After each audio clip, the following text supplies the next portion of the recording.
Hi, good morning. I'm Matt from Greenwell Farms. I'm with Tom, our CEO. How's it going this morning? Very good. Awesome. Yeah. So, on our tours and a lot of questions on emails, people are always wondering about the other things we grow on the farm besides our award-winning coffee.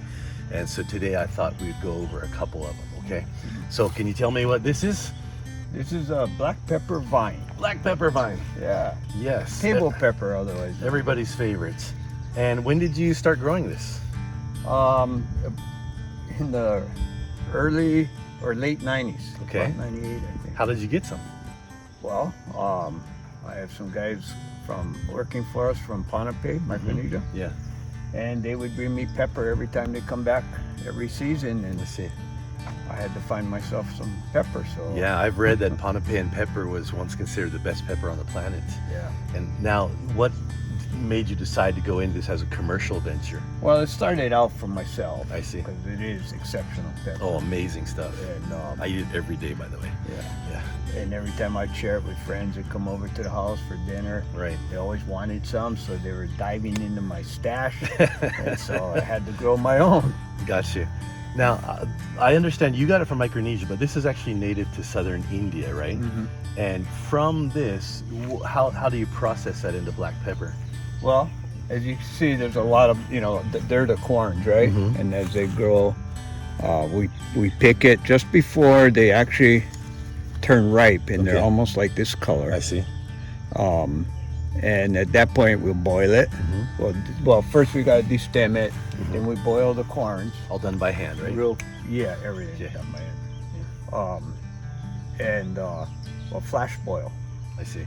and then dry. It actually helps to preserve it. Amazing, amazing. And are we gonna grow more of this? Do we have plans for the future? Yeah, well, we keep expanding slowly. I see. The demand is great. It is really exceptional pepper. Right. One of my best finds ever. It is. What he's saying, he's being very mellow about it, but when we share this with guests on our tour, like they go back to the shop, I must buy 10 bags of that pepper. It's that good. It's flavorful, it's complex, it's not overly spicy, but just it's the right amount of heat, and it's one of those amazing things that everybody who tries it wants it. So, okay, let's go look at the next one. All right.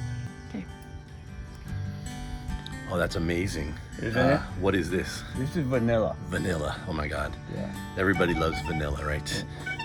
So we grow vanilla. So we have coffee, we have pepper, and we also grow vanilla bean. Tell me about vanilla. Well, it grows on a vine. Okay. Vanilla. Um, It's an orchid. It's an orchid. Mm-hmm. It's to get a vanilla bean, every flower has to be pollinated by hand. I see. So you just move a bulb of pollen from one side to the flower to the other. Yeah, Yeah. the stain on it. You just have to move that underneath. I It see. takes a special person to I be see. able to do it. Now, before this is a dried vanilla bean, it looks more like a string bean, right? Right. And how long does it take to mature on the vine?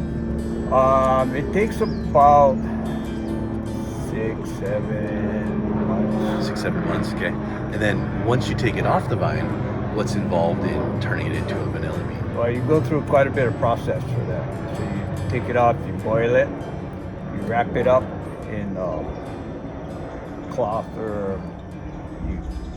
and then that's called sweating it. I see. So you do that, then you put it out to dry for a few hours every day, put it back in, you keep it warm. And after about 2 weeks or a week to 2 weeks, depending of the sweating process, then you start drying it. I And see. when it's fully dried, this is what we have. Amazing. Now, 2 interesting facts about vanilla bean you may not know.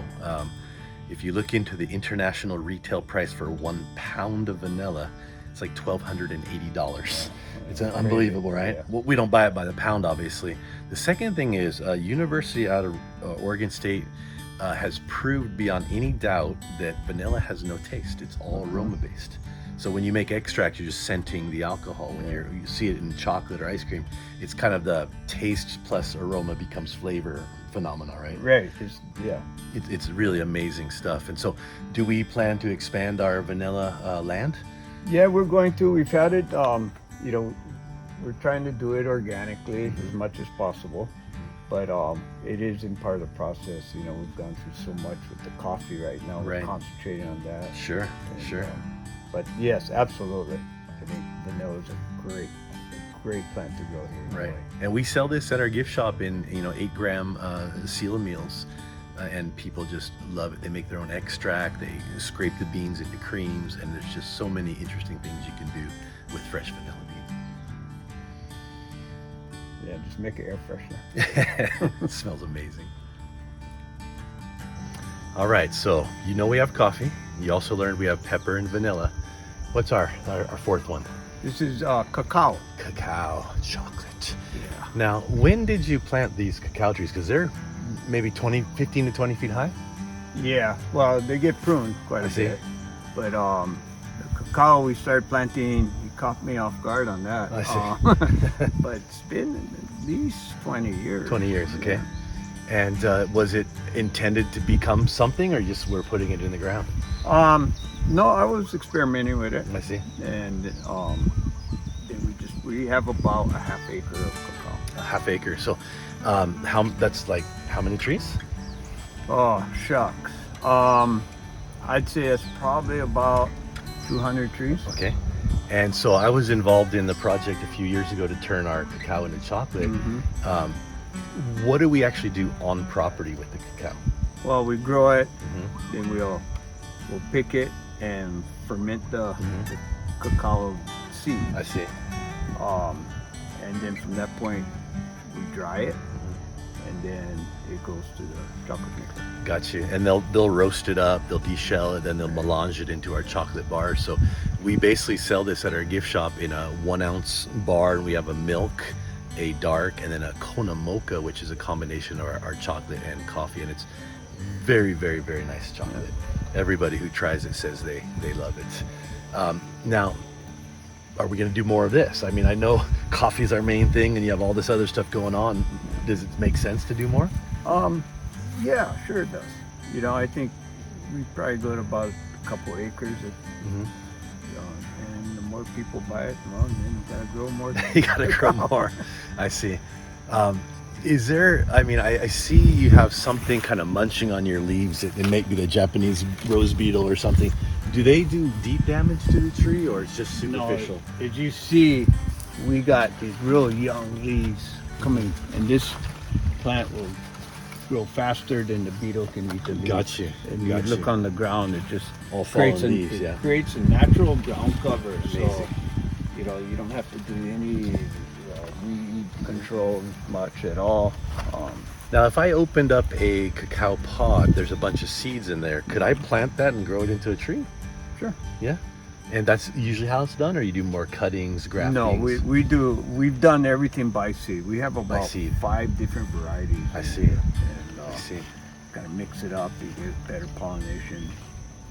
I have read that chocolate on the Big Island in the last 15 years has been the fastest growing segment of egg tourism. Like now you can visit dozens of chocolate farms and you do tours and tastings, and that didn't really exist. I think Bob at Original Hawaiian Chocolate Factory was the original, but now they're everywhere, both sides of the island. Yeah, quite a few farmers are, diversifying with chocolate. I see. And the demand for chocolate is skyrocketing around the world, especially for grown in a natural environment with no mining and all that. They finally found out it's good for you. Yeah, right. Chocolate's good for you. Yes. Yeah. Yes. Okay, awesome. Well, guys, I hope that gives you a little bit more insight into some of the more diverse agriculture that we do here. But if you ever do get a chance to stop by our farm or visit our website, look for the black peppercorn, look for the vanilla, which I don't think we sell online, and look for our chocolate bars, which we definitely do. And thanks so much. Appreciate it. Thank you.